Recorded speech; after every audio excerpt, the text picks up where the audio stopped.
Picture a world with no cranes, no electricity, no engines of any kind, and somehow, people still built structures so enormous that they bent the imagination of everyone who saw them. Only one of the 7 wonders of the ancient world still stands today. The rest live on only in ruins, in old writings, and now. In this video, I'm to rebuild all 7 wonders as they would have actually appeared in their prime. Then we'll see exactly what's left of them today. Let's get into it. We start in Egypt around 2560 BC with the Great Pyramid of Giza. Forget the rough, sandy stone you've seen in photos.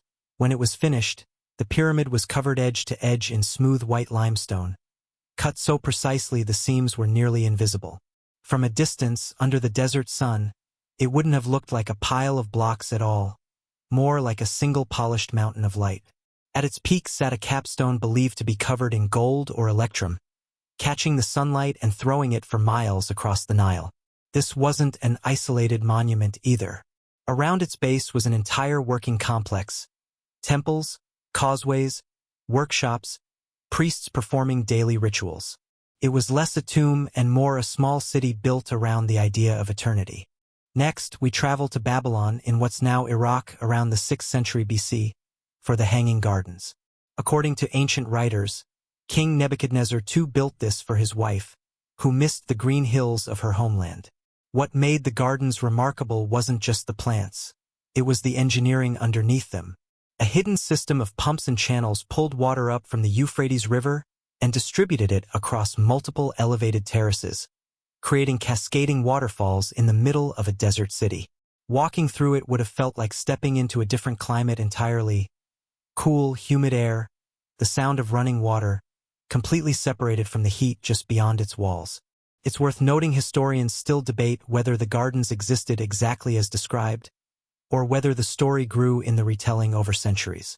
From Babylon, we sail to Olympia, Greece, home of the ancient Olympic Games and the Statue of Zeus, completed around 435 BC by the sculptor Phidias.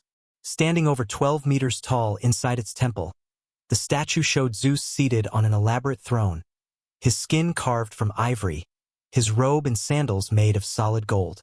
In front of the statue was a shallow pool of olive oil, partly to keep the ivory from cracking in the dry air, and partly to reflect light upward onto Zeus's face, giving the whole scene an eerie, glowing quality.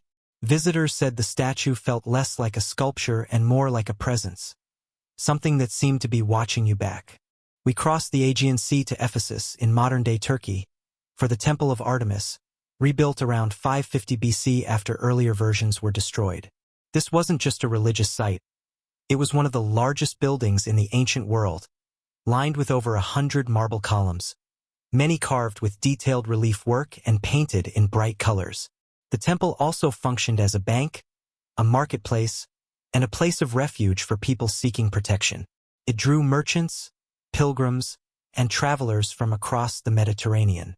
When it was deliberately burned down by a man seeking infamy, the destruction was felt across the ancient world, a sign of just how central this place had become. Further south, in Halicarnassus, around 350 BC, we find the Mausoleum, a tomb built for a regional ruler by his wife after his death. What made it unusual was its blend of styles: a tall rectangular base reflecting local tradition, a row of Greek-style columns above that, and a stepped pyramid roof inspired by Egyptian design, 3 architectural traditions combined into one structure.